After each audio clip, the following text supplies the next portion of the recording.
Good evening, everybody. I am Jacob Winograd, back with another live stream edition of the Biblical Anarchy Podcast, which is a project of the Libertarian Christian Institute and part of the Christians for Liberty Network. And we're here in the green room, which is where we do all of our live stream shows. Make sure, if you haven't already, to subscribe wherever you are watching. Obviously, if you're on X, you're probably already following me, but if not, please do so. And if you're watching on YouTube, please make sure you subscribe and like so we can help boost conversations like this in the algorithms. It is a big help, not just for us, but just for the cause in general. Tonight, I have a returning guest who I've gotten to know pretty well and had a lot of conversations with, including he was very instrumental in helping me prep for the debate I did a couple of months ago with Jack Lloyd on the kind of on the topic that we're talking about tonight in terms of getting some updates as to some current events and whatnot. But you all probably know him. He is the great Kyle Anzalone. Kyle, how are you doing tonight? Doing well, Jacob. Thanks for having me back to the show. It's always a good time when I talk with you, even if we don't necessarily talk about good things. Yeah, it's kind of funny existing in two worlds, because I always have to remind myself that although I enjoy talking about politics and current events, even though it is about sometimes topics like this, which do pertain to human suffering and war. But I guess I enjoy that to the extent that I feel like I'm doing something important, and I the alternative is turning a blind eye to it.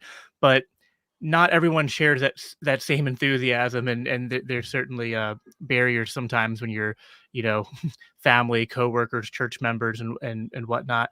They don't always want to hear about this kind of stuff, and I don't know. I'm just determined to try to break through those I guess mental hurdles and whatnot. You've been on the show a few times, so I feel like we don't really need to do introductions again. Although I'll just give a brief overview for those of you who are maybe newer or just don't know Kyle. But Kyle is a contributor to both the Libertarian Institute and antiwar.com, and I know and you do your own show as well. Actually, you have a episode. I think it was of your show over at the Institute, where you talking about some recent events that have been going on in terms of the war that Israel was waging in Gaza, trying to eliminate Hamas. Or at least that's their own stated goals. There are probably other stated goals that aren't official goals that they have as well, but they've begun an invasion of Rafah. Can you give us just a little bit of information in terms of what that means? Where is Rafah? What is this invasion that they're doing? What are they hoping to achieve? The state of Israel. Yeah, so if anybody's completely unfamiliar about Palestine and where is Gaza on the West Bank, it may be just helpful to pull up a map. But generally speaking, there's a rectangular area that's about 150 square miles that stretches from the Egyptian border. It's long and along the Mediterranean coast, and then is bordered on two sides by Israel. And then there's a third sea border, which Israel controls. And then you had the southern border of Gaza, which does abut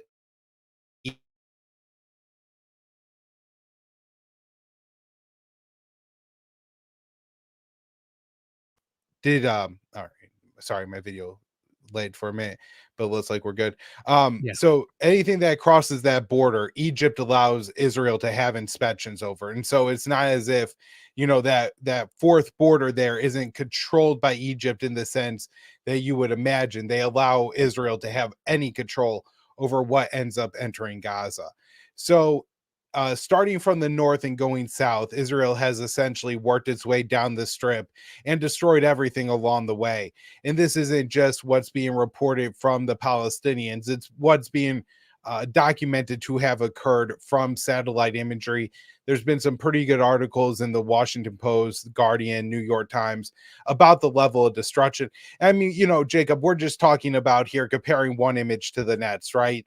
If you have an image from September 2023 and one of April of 2024, and in one there's 100 buildings, and in the new one there's 3 that are left standing, and they all have damage, well, then you could assess that Israel destroyed 97. This is what they're doing. This is the level of journalism that they're doing at this point, and finding that most of Gaza has just been completely destroyed. The one area of Gaza that does remain somewhat intact, and there's a lot of reasons for this. So if you know think about infrastructure, it is very important. We're talking about 2.3 million people that live in Gaza, although at this point 5% have either been severely injured or killed in this war. That's, I mean, an astronomical number, but that's what we're looking at so far. And so there's all these people that need places to stay, they need food to eat, they need clean water to drink, and they need facilities like bathrooms and then also medical facilities and things like that.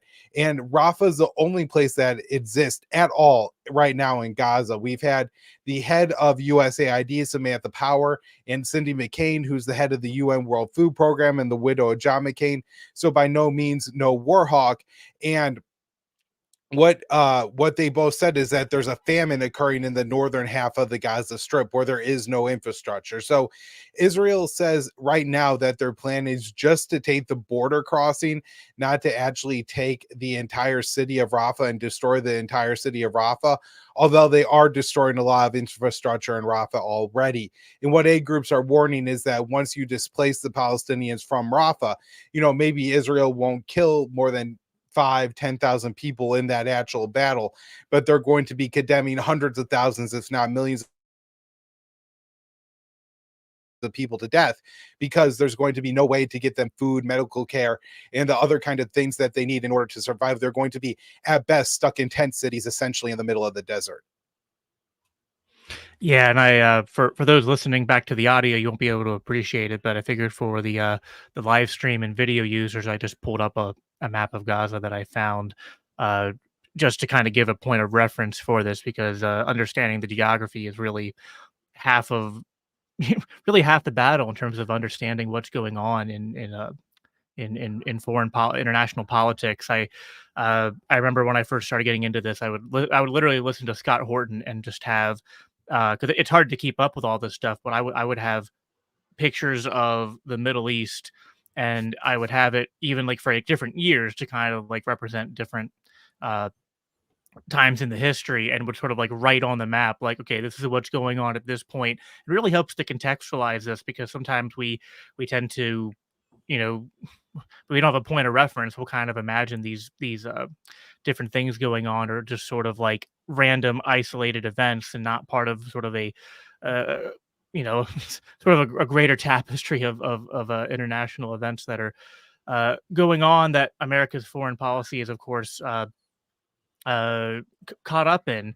In terms of the you know the war overall, I know that there's, I think, recently just been a spending package that the United States has passed for both Ukraine and Israel.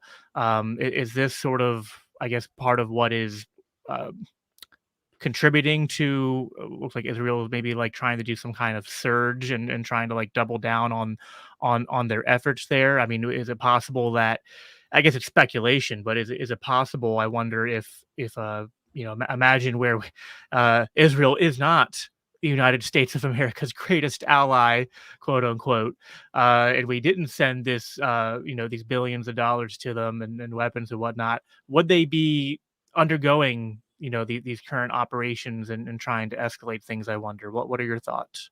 Yeah, no, yeah, I think you're kind of leaning to a fantastic point there, Jacob, which is the while the weapons that will be sent to Israel, so the Congress and Biden signed a $95 billion bill, and there was a lot stuffed into this. I mean, they are absolutely making a mockery of what is supposed to be the American Republic, right? Like, we're supposed to debate ideas on the floor, not stuff $95 billion of a World War bill, a tit top ban, and a law that allows the US government to seize Russian assets instead of the money to Ukraine to buy weapons, right? That all can't be stuffed into one bill against the will of the American people, shoved down our throat over the course of a weekend, and signed by the president. I mean, again, this is an absolute joke, right? That this would even occur in the first place. But of that 95 billion, 61 billion is for Ukraine. Now, there's a pretty big asterisk on that because a lot of that money has already been spent. And so it's just going to go to American arm makers to make arms to replenish American stockpiles. However, they're, generally speaking, that 91 billion is to send arms to Ukraine. Then there's 26 billion for Israel. But again, that's a little bit misleading because 9 billion is for international aid, and that isn't just isolated to the Palestinians, although a lot is expected to go to them. But I think even the rest is like earmarked, and some is sent to go to Sudan and other places in the Middle East and Africa and things like that. But then 17 billion is for weapons, and that is on top of the 3.8 billion that goes to Israel in weapons every year. So we're effectively at $21 billion of weapons that the US is going to send to Israel this year. And so rather than keep going down my tangent and breaking down the rest of that bill, what that $20 billion buys for Israel is a lot of air defense systems. And those aren't necessarily because they're worried Hamas is going to launch a bunch of rockets at this point.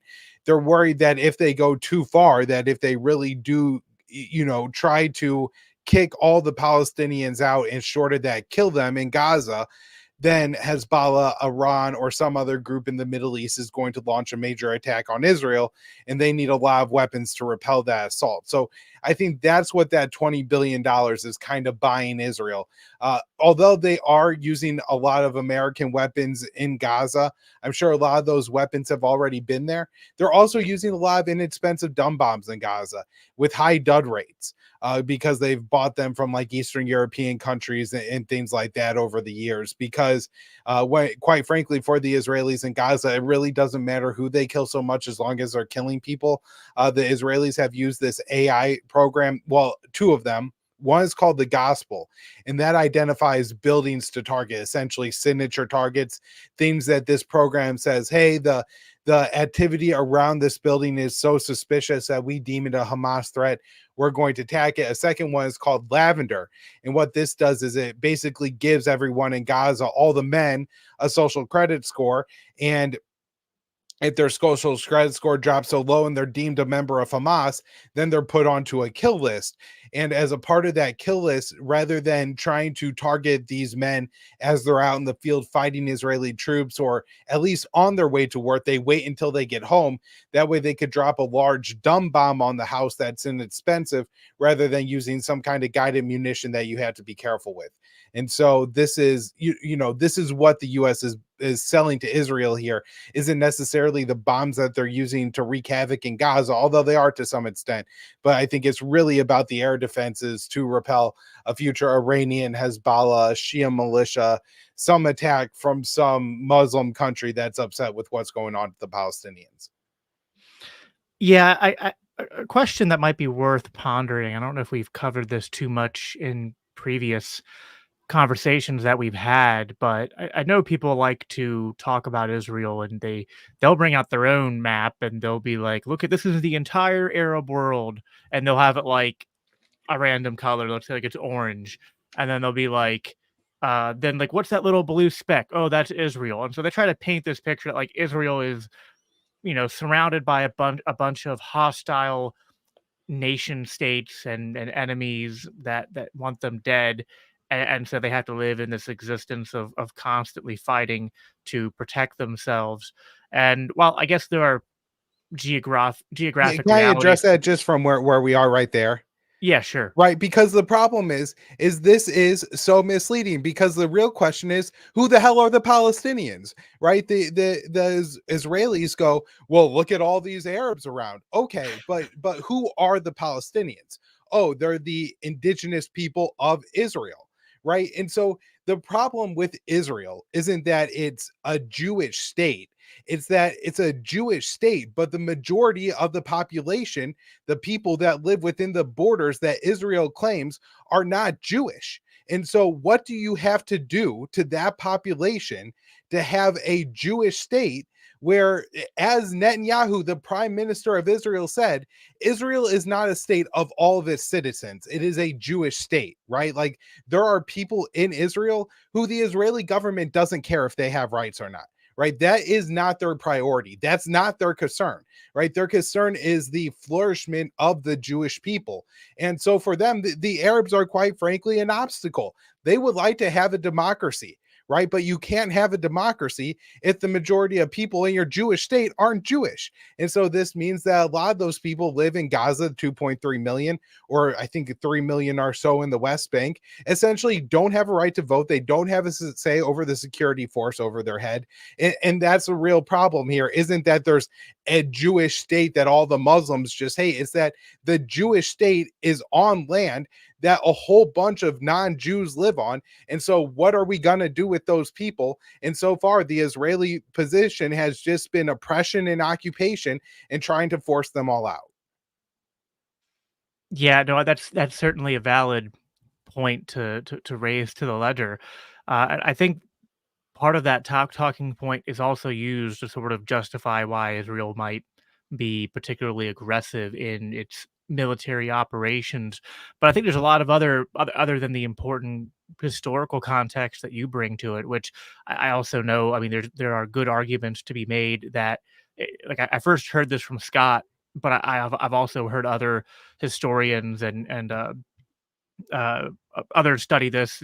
I guess like archaeologists and also like people who just study human biology have kind of like verified this claim that the Palestinian people living in that area, a lot of them were actually the original like ancient Hebrew population that lived there, and not all of them were sent out, I guess, after the Roman expulsion. So you can kind of like, well, it's their land. It's like, well, it's their land too. So I don't know. Like we're still left. But even if you're gonna like, as a Christian, I don't play the game of like I don't believe in dispensationalism. I don't believe in the certain Christian theology that states that the Jews are still owed this land via God's original covenant.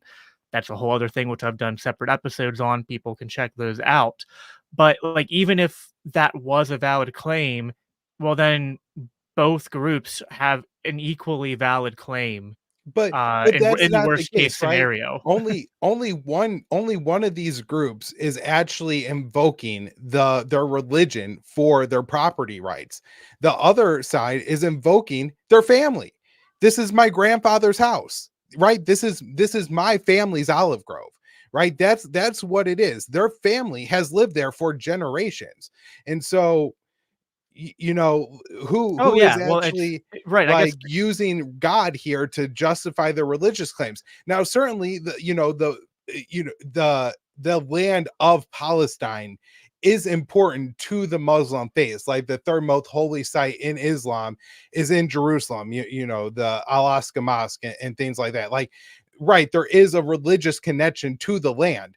But from a libertarian perspective, the Palestinians aren't relying on the religious claim to the land. They're relying on their I inherited this land from my family, from my grandfather claim, which is what we respect as property rights. So, oh yeah, it's and only even one side here that's using their God. right, even if both sides were, then even by like an old sort of like, well, look at the original covenant, the original law, like they had norms of property rights that they would adhere to. So I guess the point of what I was trying to say is, like if they both have a religious claim, then it defaults to a property rights based analysis anyway.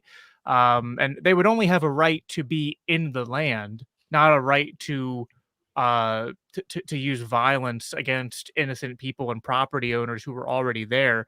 To which is I mean, it gets into a whole lot of the history. I don't want to go in too much of a rabbit hole, but it's like this whole idea of people who say that if you're anti-Zionist, that you're anti-Semitic, and it's like, listen, it's not that I'm anti-Zionist in like this weird abstract way, disconnected from history, right? Like, if Zionism had just been, hey, we want to be able to move here and coexist with the Arabs, which, by the way, historically, a lot of the Arabs were down with that, and in fact, there was a lot of cohabitating for uh many years, like decades or even longer, before the Zionists, with the help of the British, kind of started mucking things up in that area. But again, the problem was always that the quiet part that they sometimes often said out loud, ever increasingly throughout the 1900s, was that, well, no, we don't want to coexist with the Arabs. And actually, we know, I mean, the early Zionist writers wrote, like, we don't want to share this. We want to have a majority here, and if we're going to have a majority here and have it because they wanted to have a Jewish state, we're going to have to use force to expel people off this land. Like, they were writing that as early as, like, I think even one of the cultural Zionists, and I always forget his name, but he wrote that one letter that was like a overview, or he did like a tour of the land of Palestine, and he was like, "This is not what we've been sold. We were told this is a land without a people, but like there's hardly like an inch of land that's not occupied, and the land that isn't occupied is all like the mountainous areas and the places that aren't exactly the high demand stuff anyway." So it's just this. It's so hard to talk about this topic without connecting it to this history, because we don't want to truncate the antecedents, as the saying goes, and people connect. They justify everything happening today based upon the history, but they've been sold a complete rotten bag of goods in terms of what they believe to be the history is. Right. And history gets, problematic, I guess, in some cases when people just want to go back and back and back and back and back. And so I get that sometimes, it's not great to get into the history. If anybody hasn't already, Daryl Cooper's series, Fear and Loathing in East Jerusalem, is really Yeah. kind of the way that, and if you got objections to what he says, like, write them down and then go on Twitter and say, like, "Hey, I listened to what you said on this," and he'll respond to you and, like, give thoughtful and fair feedback. So I mean, I was really impressed by that series. That's where I draw some of kind of my thoughts on the history there. But it's also, especially when we look at in context of what's going on today, you don't really have to go back in history. Just look at Yep. the situation in Gaza. You could really, I think, fairly start it at when Israel withdrew the settlements from Gaza and then isolated Gaza, right? Put prison walls around Gaza. And basically what the Israelis did is they allowed Hamas to come to power. They facilitated that. And then they've, since then kept Hamas in power in Gaza, and with the understanding that they're going to have to pretty frequently carry out military campaigns in Gaza. They call it mowing the grass. That's a natural term from an Israeli official, which basically means that every once in a while you just got to go in there and do a big bombing campaign. And so, if we've learned as Americans anything over the past 3 decades, it should be that when you kill a bunch of people over and over again from the air, eventually terrorism is going to happen, and eventually those people are going to fight back. And Yep. that's exactly what happened. And now Israel is trying to use that as a pretext to just carry out a full-out genocide against the Palestinians living in Gaza. They want those people gone, and if they refuse to go, they'll have them die. Well, and the point I originally, so I brought up, like, the meme people use of, like, it's the Arab world with this tiny dot in it. That's also a disingenuous thing, because Israel has plenty of normalized relationships and even formal allies in the region as well now. So it's not accurate to be like they're surrounded by enemies in the entire region. Although certainly one country that they have some issues with is Iran, and of course there's also been some recent interaction there. From what I can remember, there was some. It seemed like an exchanging of sort of like inconsequential military strikes to some extent.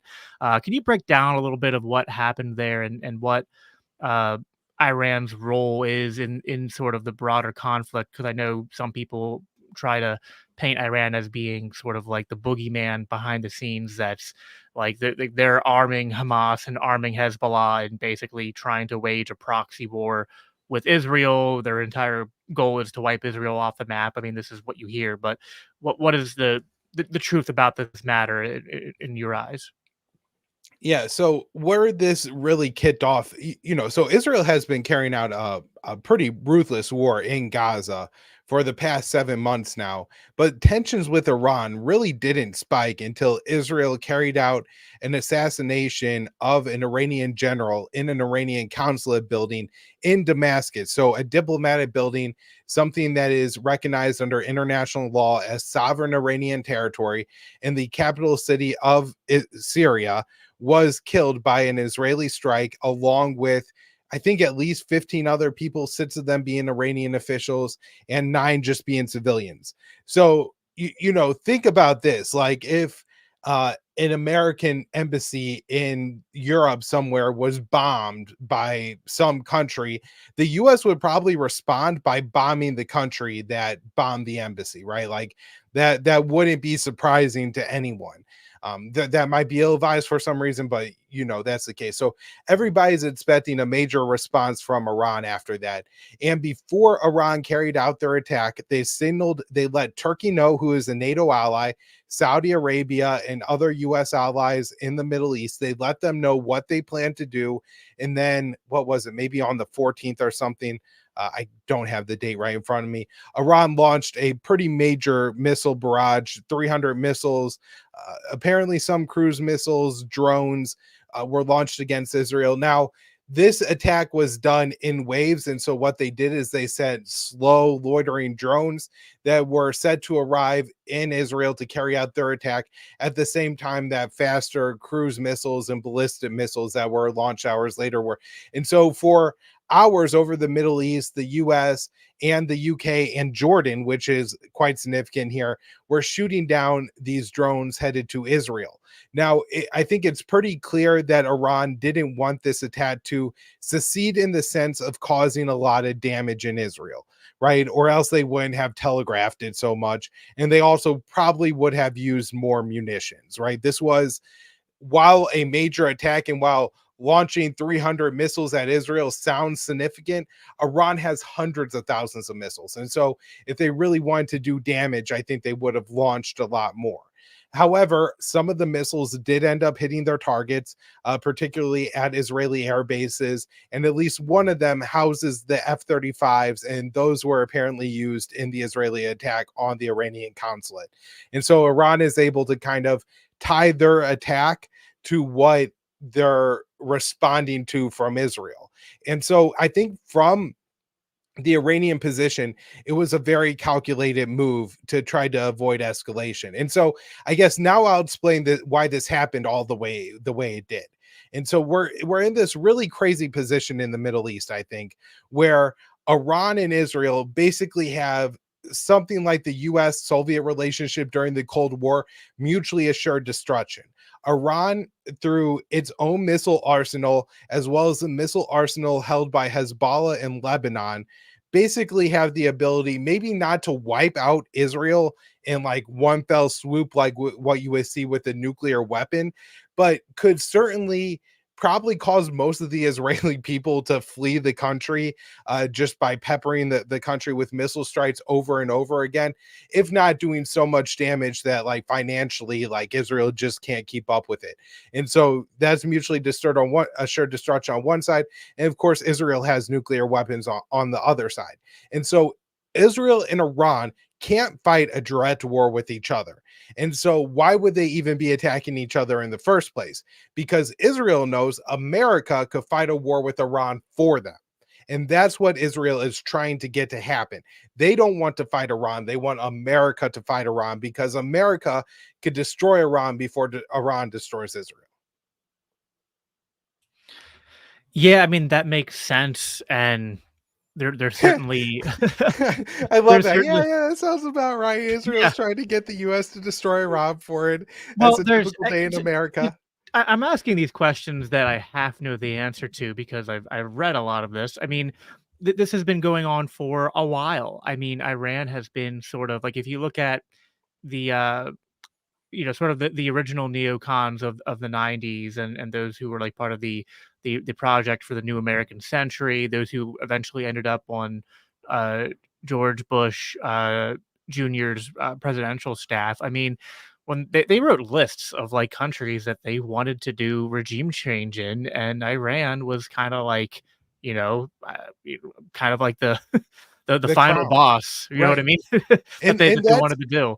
and if you look at essentially what has happened since 2001 and you look at what's happening now, I think there's a reason that Israel may calculate now is the time to take Gaza and maybe even the West Bank. And so Israel has a generational problem in America.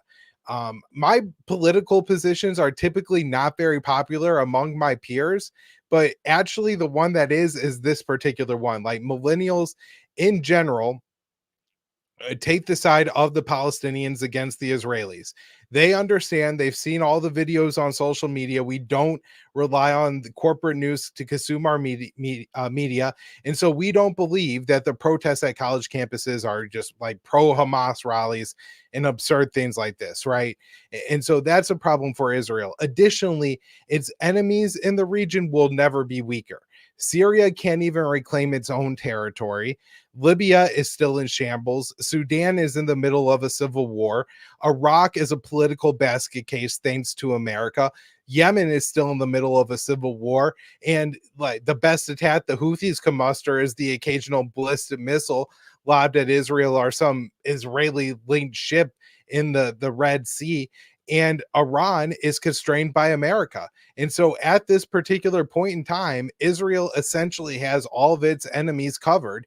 And if they were ever going to do something, I think now would be the time. I think the one problem Israel really has remaining is what to do with Hezbollah in southern Lebanon, because if the war does escalate, Hezbollah has a lot of missiles. And well, Israel would most certainly win that war. There would be a lot of damage done, and not just to northern Israel, but probably all the way down south to Tel Aviv too. So do you think it's I mean, how likely is an escalation? I mean, I know you don't have a crystal ball, but I mean, is this more of a matter of when and not if? Is there, are there other mitigating factors that might, I mean, I don't know. On one hand, me being way too charitable to the people in our government go, there's no way they could want to, add on a third conflict that they want to be, uh, getting their fingers involved in when they're not even done with Ukraine and Russia, which is what we talked about last time you were on. But then I'm like, well, but no, like they had, at one point it was Afghanistan and Iraq and Syria, and a few other, minor things they were involved in as well. So I don't know, like it seems like even and what's crazy to me is that it seems like the anti-war, anti-interventionist sentiment in our country is higher than it's ever been. Yet somehow the politicians just keep on like, whatever, more war, more interventions, more military, more foreign aid, more spending. I'm just like, I don't know, it's crazy. I mean, Yeah. on one hand, I'm hopeful that this gets people to kind of realize that they need to stop looking to the two old parties for solutions. But on the other hand, it's like while they're still there, like I don't know, like do they even have a some kind of check to reality to be like, this is this is going a little bit too far if we start getting involved with Iran. Like I really don't know. It seems like uh, especially with things like these Semitism bills that they're trying to pass. It seems like they're possessed with this like pro-Israel fervor, and I don't know if there's any limit to what they'll do right now. Yeah, so I guess on the first point of is war inevitable, I don't think that. I think there are still multiple off ramps, and a lot of people have a lot of incentives to avoid it. And primarily, you have seen some very careful and very tactical leadership in Iran. And that's not to praise the Iranian leaders as far as how they govern their own country or anything along those lines.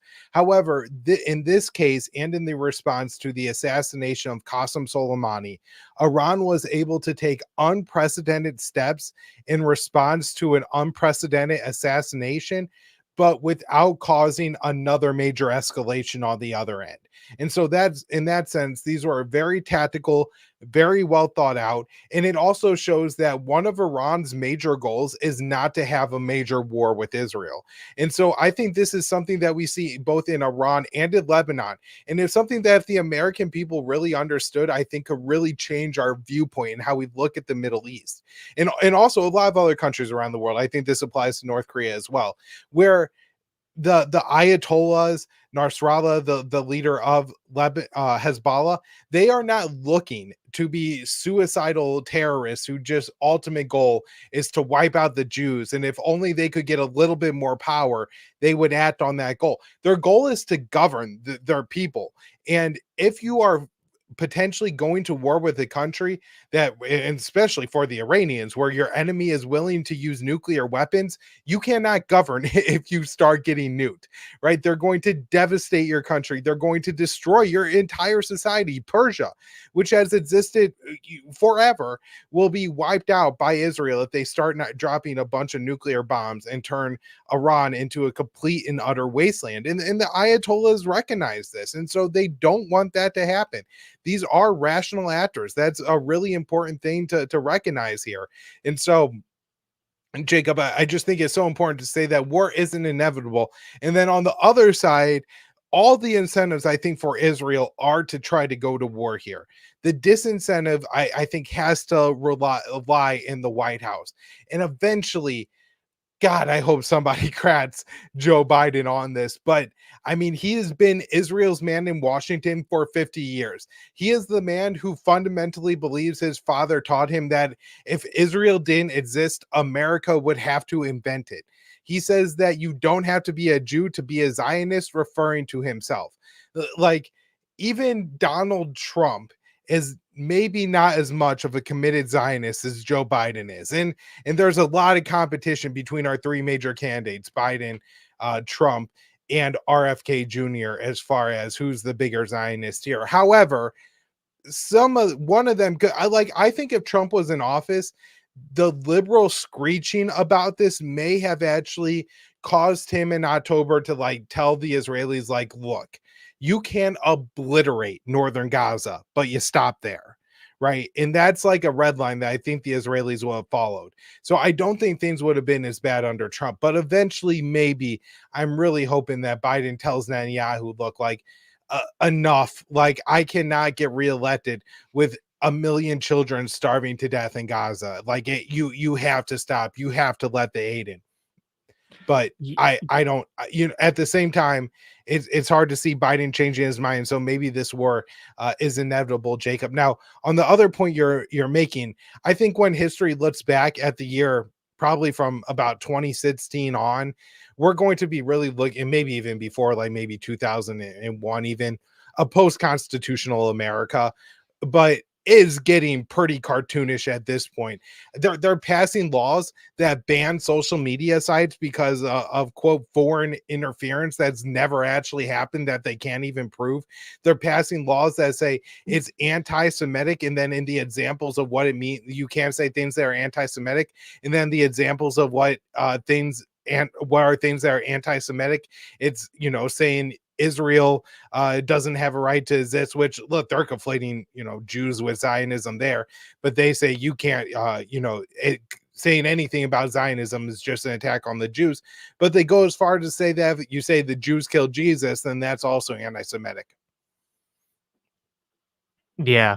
No, and there's so many ways we could go with this. On one hand, yeah, there's the pro-Israeli support. There's also just this deep bedded, even among people who become more skeptical of interventionism, there's this just deep bedded irrational view of Iran, and also ignorance to the role that America has, our foreign policy has played in really shaping Iran. I mean, there's Operation Ajax, the coup that happened in 1953, which I forget what the official narrative is on that, but I think it's pretty clear that this was to secure oil interests. Yeah, Not so much for the to, Brits. But yeah. I think, even more recently, in the things that probably there's a generation of Iranians who experience this and probably think about their children and grandchildren now. In the 1980s, the US helped Saddam Hussein use chemical weapons Yeah. against the Iranians, right? And so there's a lot of survivors of those attacks that are still alive. And apparently some of them have a difficult time getting the medicine they need because of Western sanctions.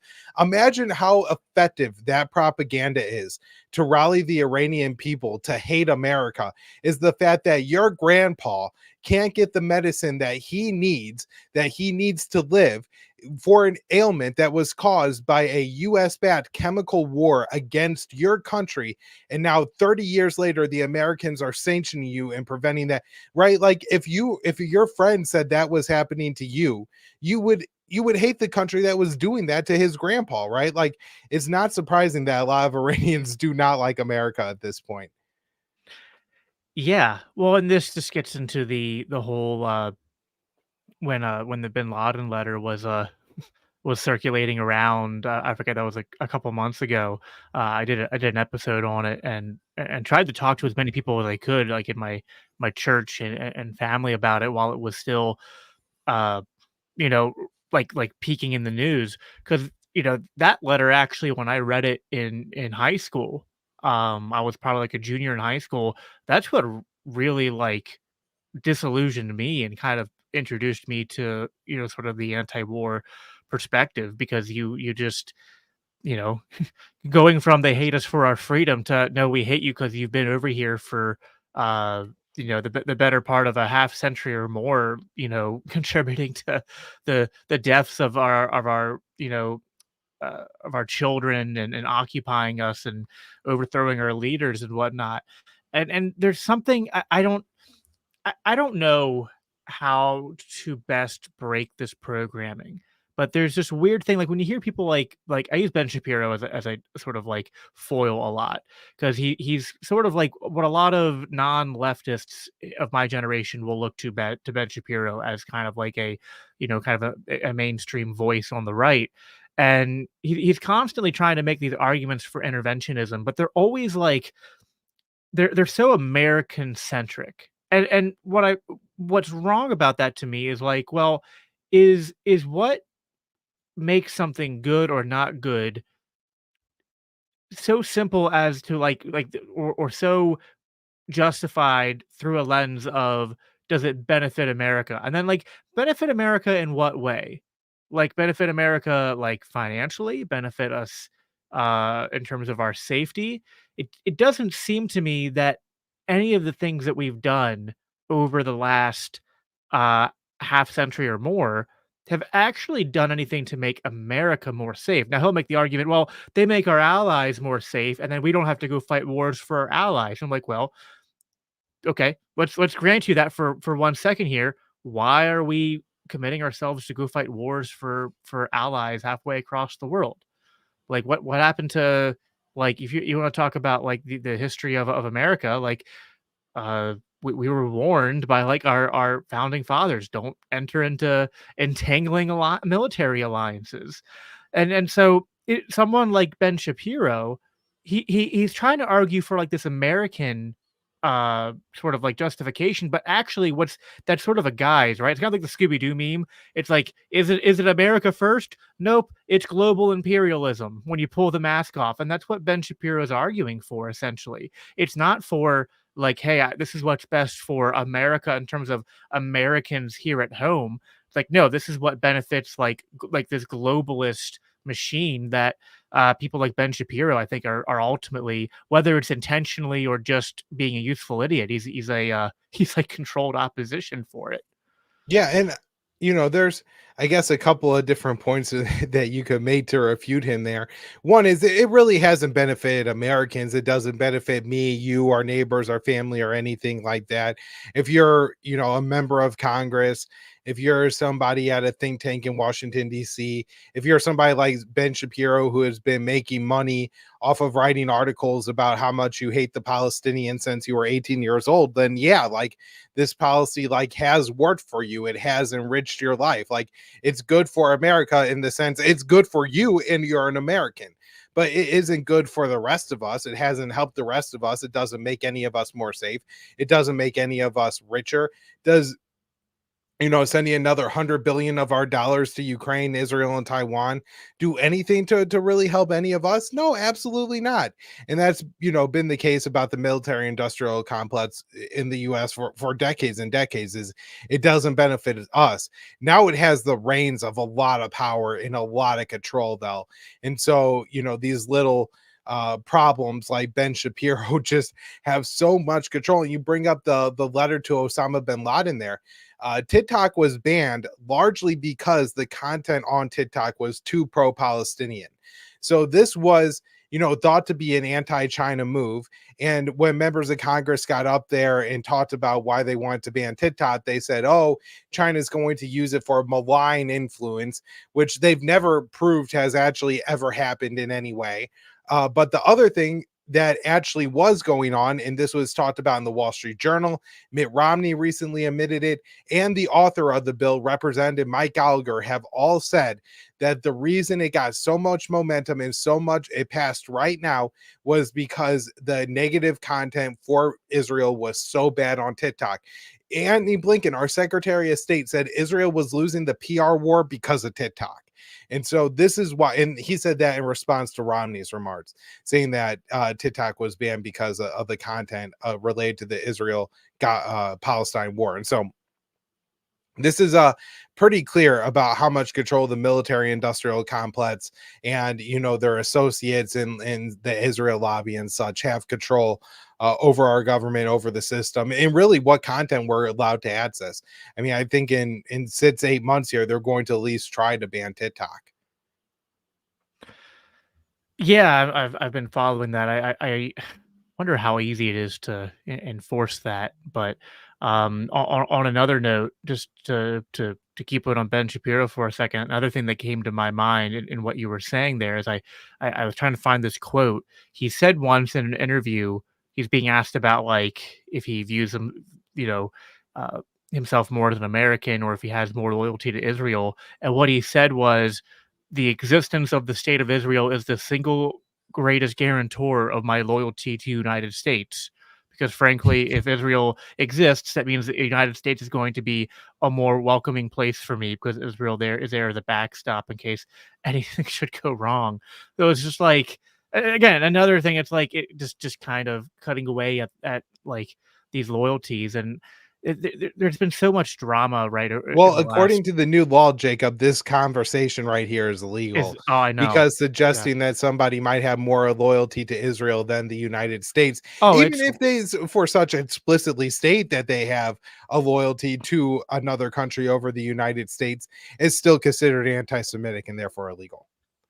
it's worse than that. I mean, there are literally entire passages of the Bible that are going to be considered anti-Semitic under these laws, right? Like, you can't suggest the Jews had anything to do with the death of Jesus, and I'm like, so what? Judas got the silver for coins from Muslims, or they didn't exist yet. Where you get it from the Romans? No, we got it from the Jews. And who did Pilate ask? Pilate was like, I don't want to kill Jesus. What if you're gonna make me kill Jesus? Then you're gonna have to take this criminal. And the Jews said, give I forget the name of the criminal. Like, give us him. Crucify him.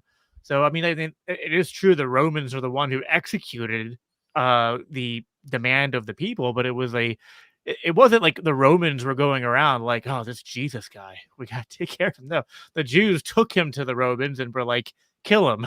And like, you won't be able to say that under this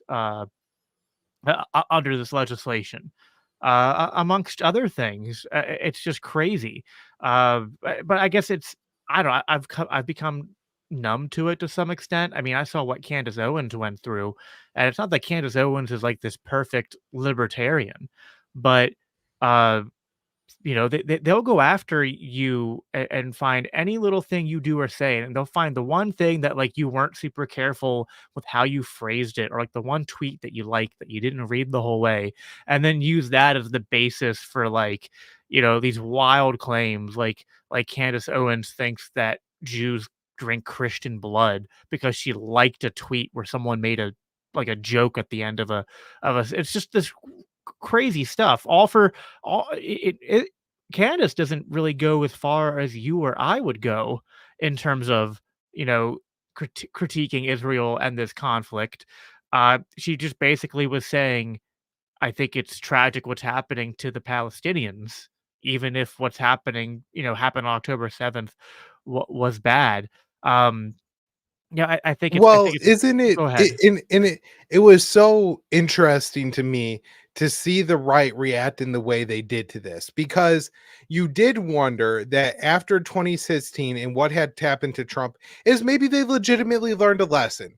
Like maybe they learned that demonizing people and holding up this mantra that's so important, that their top thing, the fats don't care about your feelings, the I'm just asking questions. We have to look critical at everything, that the Daily Wire put forward. And that's certainly just what Candace was doing when she was doing these interviews. She was like saying, like, I just want to learn more about this. Tell me about what's going on here. Why is this happening? I'm willing to talk in it, to interview people on both sides of this. She was just being the same Candace Owens she had always been. She just applied that to this particular issue. And we saw the Daily Wire absolutely, as Ben Shapiro was releasing a music video where he's wearing that stupid fats don't care about your feelings sweatshirt, he's engaging in the exact opposite behavior by going as far as, and I don't want to say like he got her fired, because I don't know exactly how that all played out inside the Daily Wire, but certainly it was her position on this issue, and she ended up getting fired. So it's Yeah. just, it's so exposing and revealing of who this alt-right hardcore intellectual class really is. They're just warmongers in disguise. Yeah, absolutely. I remember when I was interviewing Scott a while back, kind of at the beginning of this, I was bringing him the history of the Israeli Palestinian conflict from Ben Shapiro's perspective. I listened to the entire video and came up with a list of questions, and it's just so funny how biased so much of this is. And I remember this same thing came up in a recent debate that Dave Smith did with Dennis Prager, and also I think it was Cenk Uygur, and then I forget the other girl's name, but excellent debate. I thought that Prager really embarrassed himself in it.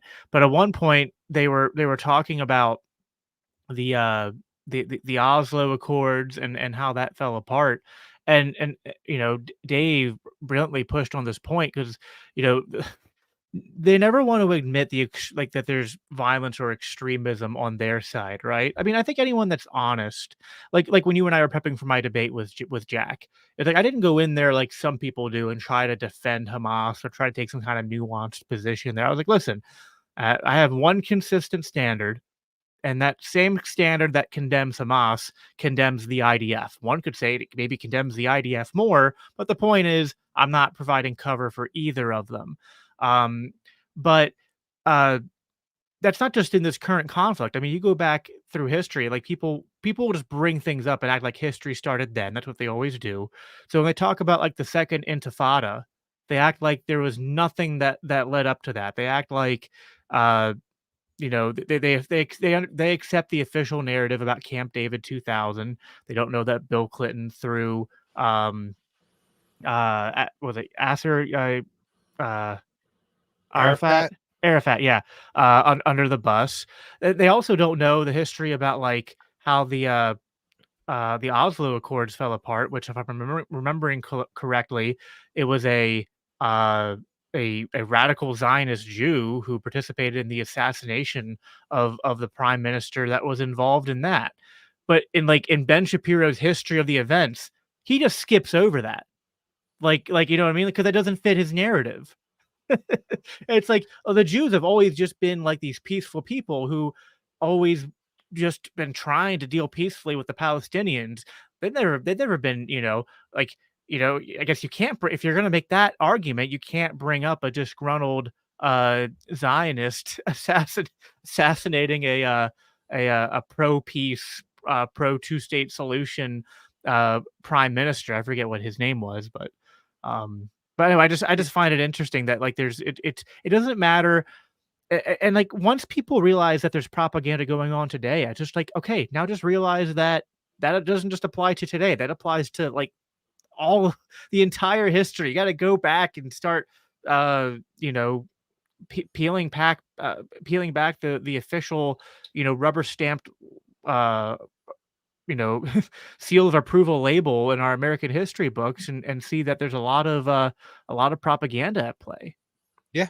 And, when you engage in this kind of idea that all of your enemies are just purely evil and they're only acting out of evil and there's no rational interest, right? They want nothing but to kill, kill, kill, and kill and things like that. Then you really should examine, what you're thinking and why. And oftentimes, you need to look at the situation with a hell of a lot more nuance. Yeah, exactly. It was I was looking up because it was Israeli Prime Minister Yitzhak Rabin who was assassinated. Because I remember, Ben was bringing up the assassination of Sadat after Camp David '79, but then just like, and then the Oslo Accords didn't work and just like skipped over it. It's just like anytime someone skips over something, you need to back up and like ask like what is that about? Like, Well, and especially someone like Ben Shapiro, who, right. for all of his faults, is a very smart man, and even more so, a extremely gifted debater. Right? Everybody always likes to say, "Oh, so and so would destroy Ben Shapiro in a debate." And sure, if it's at the Sohom Forum and Gene is the moderator, and it's a very controlled environment, but Ben is a very savvy debater, and if given the room, the reason he wanted to just have a one-on-one conversation with Candace is because he is so good at setting the goalpost and framing debates, which is honestly 90% of the way debates are resolved. Like, the person who is actually right very rarely wins the debate, and almost never wins the debate just because they're taking the like righteous and the correct position. It's more often than not just that the person who's better at framing the debate, speaking more clearly, has a better handle on the knowledge of the debate, the way they frame it. Like, there's so much that goes on into it. And if you watch Shapiro debate, I mean, it is, just something to behold as far as how tactful it is. The Stefan Molyneux, somebody else I put in that position, who, even if I don't agree with a lot of what he says, he often says a lot, things very persuasively, and is very good at arguing with people. Yeah, I was an old Molyneux fan back in the day. I haven't checked in him in a while, but he definitely went off into some weird tangents. But yeah, you could never say, yeah, similar to Shapiro. He was always very very articulate and good at controlling the conversation. And yeah, you and I both did debate, so we kind of understand how that works. One thing I want to ask here, near the end. So what's sort of like the growing international sentiment? I mean, you talked a little bit about the American sentiment here, but what's also going on? I mean, I guess I mean, obviously here we didn't touch on this. There's the college campus protests, was that's a whole thing, but then there's also still protests going on. I know in Europe, I think there was just another protest in Israel, even not too long ago. So there's definitely a lot of international pressure that seems to be uh, building up. I Yeah. don't know if it's hit like a boiling point yet, but what's going on with that?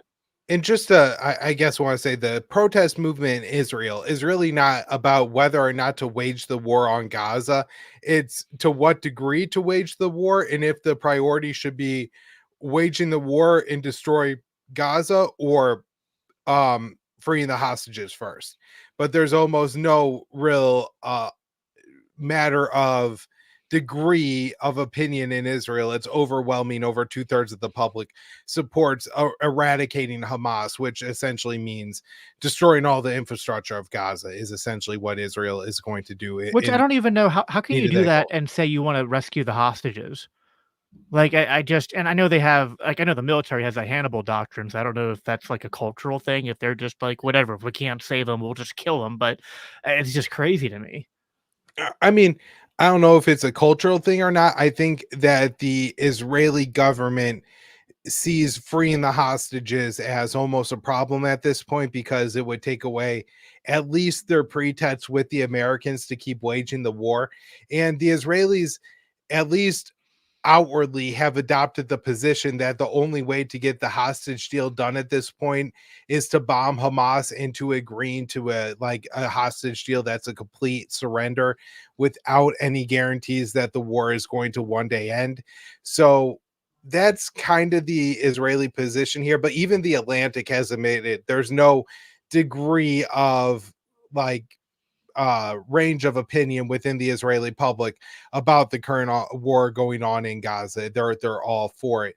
Now, internationally, we have seen a growing number of countries at the UN willing to break from the US and cast votes on behalf of the Palestinians, or votes that are condemning Israel, things like that, right? The calls for a ceasefire. There's a recent vote on adding Palestine as a member of the United Nations, and only the US voted against it and vetoed it at the Security Council. France voted for it, the UK abstained, I believe. China was vocally for it. And so I think there's kind of a combination of things going on. You have America's partners, a lot of the countries that are helping us even in Ukraine are breaking from Washington on the policy in support of Israel. But I don't think in any way they're really turning against Israel and they would take any action against Tel Aviv. Just, they're not interested in supporting this and going along with it. They're willing to vote against Israel at the United Nations, but those resolutions really don't do a whole hell of a lot anyway, so it's not that big of a deal. I think where maybe it's a little bit more substantial is you have, I think, a growing movement in what is typically referred to as the global South. Countries like China, even Russia now, are growing more and more sympathetic to the Palestinian cause. I think the Chinese have even said that the Palestinians retain the right of armed resistance, as all occupied people do. No, this is one thing that always amazes me about pro-Israeli libertarians, is that they will say, and with a straight face, well, if any cop comes to take my guns, I would shoot them. Or if anybody tried to trample on this right or that right, or, the Second Amendment protects the First Amendment, right? All these things saying that we would throw off a tyrannical government, that we would take up armed resistance against a tyrannical government. And then they say things like, how could the Palestinians possibly fire rockets into Israel? What kind of savagery is that?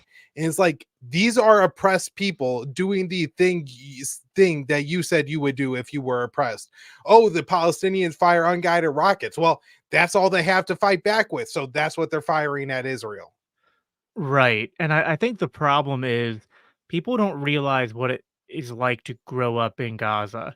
And to the extent that Israel identifies as a Jewish state, it becomes very hard when you're kind of living under the occupation of a state that identifies as Jewish to then like kind of separate the rhetoric in terms of like who you're fighting back against. So I think a lot of times people take and again, I'm not trying to say that there's not some extremism and examples of, you know, counter collectivism and hatred that goes, kind of like the equal opposite reaction.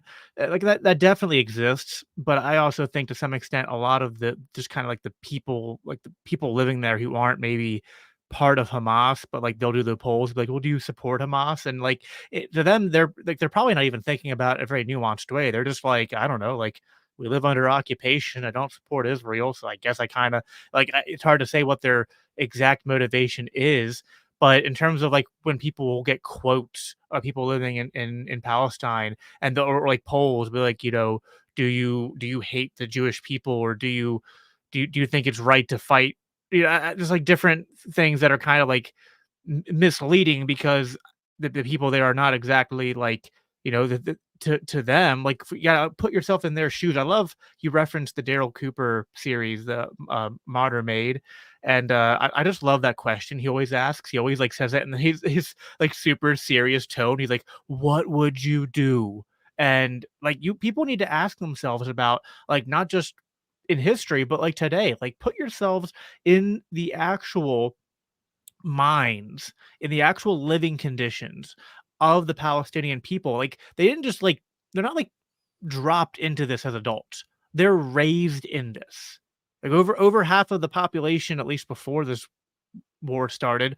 It's hard. I guess it's kind of hard to keep track of that stuff now after we have over 35, I guess going on probably 40,000 deaths. But over 50% of the current population was children. So it's like, and there were bombings and things that happened 12, 13 years ago. So it's like people have been raised in this.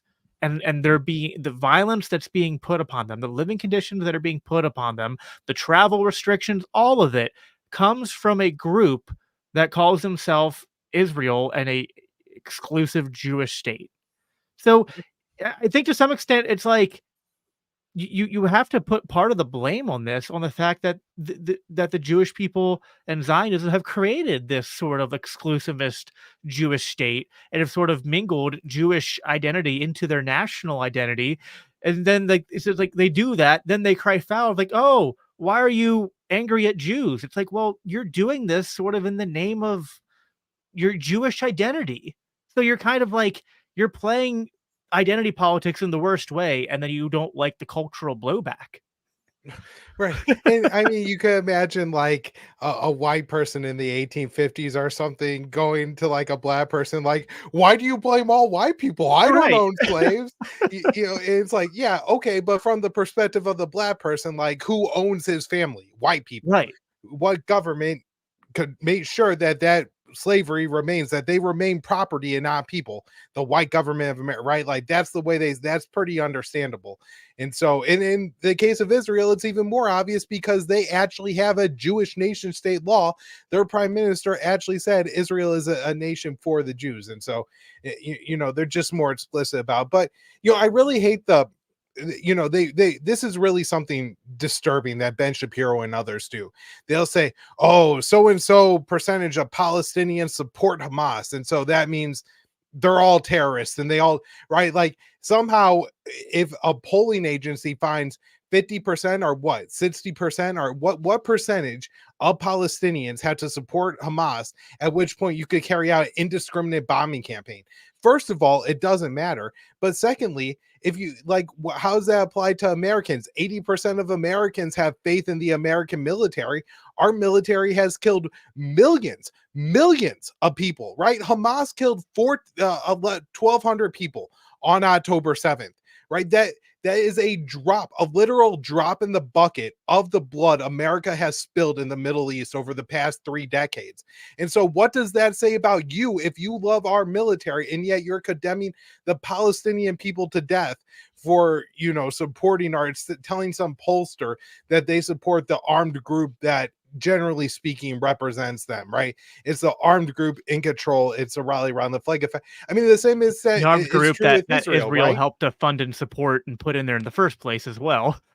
Right. And in this particular war, Jacob, why wouldn't that apply to Israel? Right. If the Israeli military, the IDF, has 80-90% support among the Israeli people, right? And that IDF is carrying out apartheid state in the West Bank, does that give every Palestinian the right to just go out and kill any Jew because they all support it? Absolutely not. That's atrocious. But that's the exact same rationale they're using against the Palestinians. And look, the IDF in Gaza, again, Hamas killed 1,200 people and half of them were military or cops. Israel has killed 34,000 people at least, and 15,000 of them are children. 2/3, at the very least, 2/3 are women and children. So meaning not militants whatsoever. And the men that are killed, a lot of them are elderly. A lot of them are young. They're not militants either. And so, 80% maybe of the Palestinians killed by Israel in Gaza have just been innocent civilians. And so look, even if you don't want to look at the raw numbers, which Israel has, again, killed 10 times more children than total deaths by Hamas on October 7th. So think about that. But even in the percentage of civilians killed to not, Israel has been far more indiscriminate in their campaign. And so again, you had to ask yourself, if you're going to condemn every Palestinian for the general support of Hamas, you could condemn every Jew for the general support of the IDF. And again, on both sides, it's absolutely an insane policy to take. And yet it's being used in America day after day. And not just by Ben Shapiro, who's a loser kook who just, is a little guy with a complex and has to talk big and tough and, replace the American military with his own dick. But we have our elected officials making statements like this day after day. It's absolutely fucking terrifying, Jacob. Yeah, no, I understand. And we'll end on this last point, or not really a question, more of a point. I just wanted to raise to you we'll end on this. But when I did that debate with Jack, I pretty much got to the point where like I accomplished my goal. Like I laid out the entire case. I went brief overview of the history. I laid out the entire like recent series of events, starting with the withdrawal in 2005, and then how that led to today, and then made the point of, you know, at the end of like the back and forth, we got to a point where I was like, I think we have problems with Hamas, but if we're going to condemn Hamas, don't we also have to condemn the IDF? And now, and listen, I have a little bit of a soft spot for Jack, even though I know he's been kind of like very unpopular in some of our circles for his positions. It's because he actually said this on Twitter earlier. Back when my dad was in the hospital dying of COVID, Jack's the one who sent me information that I was able to like force the doctors to do a different treatment, which saved my dad's life. So I appreciate Jack for that, and I think that just like Shapiro, like Jack's not unintelligent. Jack doesn't have uh like he has contributions he could make. I did that debate with him, kind of like hoping my hope is that he changes his perspective on some of these things and stops providing cover. But unfortunately, what happened in that debate was that as soon as I kind of like cornered him on that consistent standard, the only defense he had left, which is what Ben Shapiro does, which is what a lot of the Israeli supporters will do if you corner them, is he just fell back on, well, the problem is ideology, and it's just that they're Muslims, and the Muslims just are, it's this evil. And listen, it's like Jack's like I think an atheist who used to be a Christian, and like I'm a religious like evangelical. And I'm like, wait a second. Why is the atheist arguing to the Christian evangelical that the problem is Islam, is that Muslims are bad? And I was like, Jack, listen, from a religious perspective, I have things I'll criticize about Islam, just like I have things I'll criticize about Judaism and how things I'll criticize about other religions. Okay. So I'm not saying that I think it's the perfect religion. If I thought that, I would be one. But let's just be honest. Okay. Although we understand that like correlation doesn't equal causation, the correlation between areas of the world with high Muslim populations that have a problem with terrorism and Islamic fundamentalism and the ones that don't has a 100% correlation with the areas and nations where America has been mucking up their governments and bombing their people and occupying them and doing regime change for the last 70 years. Yeah.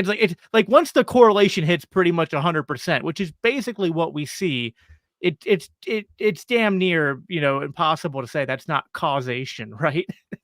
Right. It's so absurd, I guess. And I mean, a part of it does maybe make a little bit of sense in the fact that people could kind of understand being a fighter pilot, being a suicide bomber. Like you could understand why a person would choose to do one of those things, but not the other. But at the other time, like an American fighter pilot has probably dropped far more bombs, killed far more innocent civilians than a suicide bomber ever would. And so again, there's certainly cultural differences here in the way they conduct warfare. A lot of it just has to do with means. I want to make sure, I'm pretty sure it's Alain Pepe has done some pretty good work on terrorism, but maybe I'll message one of my boys at the Institute and make sure I got that right. If I got it wrong, I'll send you a link or something, Jacob, so you could posted for people, but who has basically found that around the world, it doesn't necessarily matter what religion people are. It's a certain level of oppression and poverty that leads to terrorism, and particularly suicide terrorism. It's an act of absolute desperation. It's an act of, I have absolutely nothing. And people who, again, are so marginal that the only thing they could do is to act in this way. And so it's really just, again, and if you look at the raw numbers, if you look at the percentages of civilians killed, it's not that, the Muslims have been particularly bloody over the past 3 decades compared to the Christians, right? I mean, we've slaughtered people from Niger all the way to Afghanistan on a regular basis. Just, Yep. Trump dropped tens of thousands of bombs on Afghanistan. He fought a drug war in Afghanistan with B-52s and 500-pound bombs. Right? Like, he was just blowing up anything they thought was a drug lab, any tin shack in the side of some mountainside in Afghanistan, because they thought it was an opium factory. They blow up the whole thing. Women, children in there, if they turn out to be just a bunch of innocent pine nut farmers, we kill them scores at a time. And we don't call that terrorism. We call it an airstrike and an oopsie daisy. Right. And that's supposed to be so much better than somebody walking into a crowd of people and blowing up themselves and a dozen other people. I mean, both are absolutely horrific. And I'm not trying to justify suicide terrorism in any way. That's not what I'm trying to do, people. I'm trying to let you know that the crimes of our government are at times do far exceed, at least in totality, the crimes of the Muslim people over the past few decades. Our terrorism is approved, sanitized, right? It's sophisticated. It reminds me of a tweet I shared earlier today, because I was quote tweeting this guy named Kyle Varner, who was like, as far as I'm concerned, the libertarian movement has burned to the ground, and sadly it's happening at the very moment when it needs its influence. And then went talking about how we need to understand the importance of liberal democracy. He said liberal democracy is a system of government where governments derive their powers from the consent of the governed, and constitutions protect basic rights, and a market economy thrives. And I was like, you know what? Liberal democracy is not the same thing as libertarianism, because the liberal democracies we live under today, this free world that you're trying to say we live under, it is not very free, first of all, anymore here domestically. And then even if you wanted to argue, well, that our governments treat us maybe okay compared to other ones, how does our government treat the rest of the world? Like, like when people are like, where else would you rather live? It's like, well, I guess I'd rather live here than live somewhere else where I'll be the victim of American foreign policy, right? It's not because liberal democracy or liberalism, modern liberalism is good. Like you said, it's just the death counts when you just look at it, on a strict apples to apples comparison. We don't have much of a leg to stand on. One could argue that we've been a force of much greater evil. Not really we, but like, you know what I mean? The American government, the American empire has been a much greater force for evil than these enemies that that the governments are trying to justify their violence against. You're calling them, right? If you're calling the Muslims then we are kind of we, right? Right. Like, if they're all the Muslims, then we're all the Americans. Again, you can't say, oh, the Muslims do really bad things, but I'm not responsible for anything the American government does. I'm a libertarian individualist. Right. Pick a standard. Right. Exactly. So that happens a lot. Now, I will say that Kyle Varner, I learned a very important lesson from that guy. Ads has a mute function. And it makes it better when low libertarian IQs have a lot of hot takes, and a lot of times they get attention solely from getting dunked on by more famous libertarians that other people dislike. And so I feel like, he's one of those guys that sometimes somebody will pick on him and they almost give him more power and influence and so he's on my block list or mute list. So is Jack Lloyd and a few others for that reason. I'd never encountered him before today, but I will say that story about you and your dad and Jack Lloyd, I have a lot more respect for the guy now. I'm glad you told me that, because it's always good to not look at people as just stupid ignoramuses when they're not. And, that shows a quality person somewhere in there. Yeah. And that's the frustrating thing, is that there are people who I know are good, and they're just applying a faulty framework. And that's why libertarian philosophy is important, because it is what breaks us out of these collective mindsets where we employ. It's like I hate when people talk about like the ethics of national warfare. I'm just like, stop stripping down the actions of individuals with guns and like just like uh obfuscating it with all this collectivist rhetoric. I was like, because that's at the end of the day what they are doing. When we're talking about nations doing something, we're talking about one group of men, and who are telling another group of men with guns to go use those guns against another group of people. And while there might be important, we're, as libertarians, we're not saying there's never a need for governance or the use of force to protect people.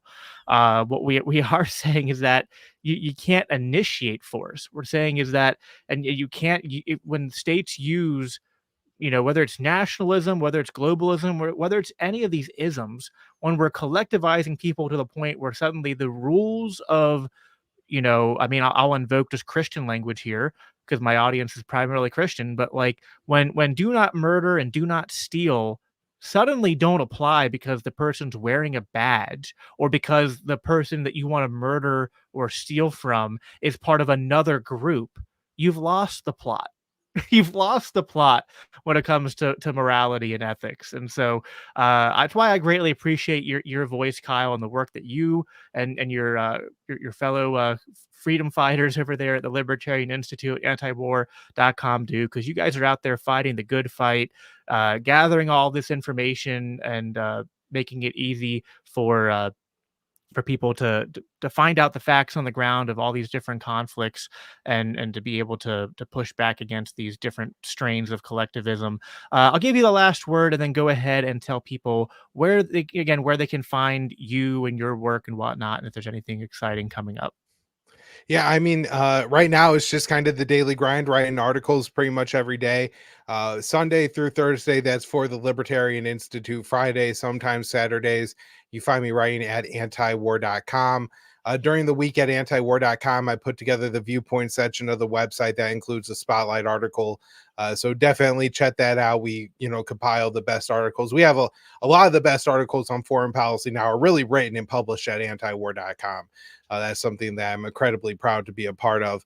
But if there's other great things from other places around the internet, we definitely will link to it and post it there. So check that out.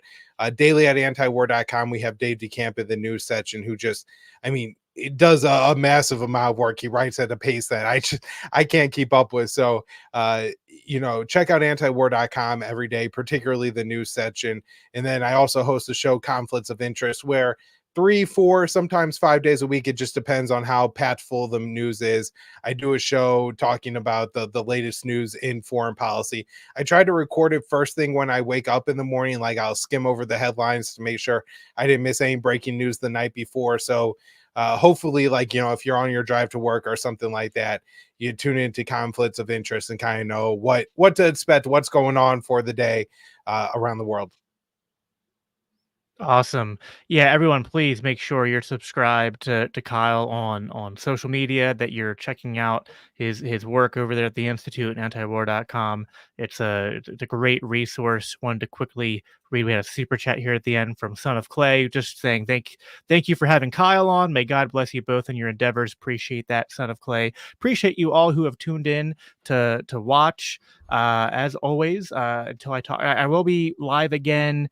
Trying to think of the day here. Friday. I'm gonna be live Friday with CJ. We're gonna be having a conversation more about religion and if Christians should be, I'm taking more of the Christian libertarian view, and CJ, although he's definitely an anti-interventionist, takes more of, I think, kind of a Christian nationalist view. So I've been interacting with the Christian nationalists a lot lately. I find some common ground with them. We're fellow travelers in terms of being anti-imperialism and anti-war and critical of the relationship with the state of Israel. But they're still kind of pushing a counter collectivism, and I want to try to bring them back onto the right path a little bit. So definitely tune in for that. That'll be at 7 o'clock on Friday, Eastern time. And then I got some more coming up later this month as well. Stay tuned for updates for that. That's all I got for you lovely folks tonight. Thanks again, Kyle, for coming on. Thank you everybody for listening. And we'll talk to you again next time. Until then, live at peace.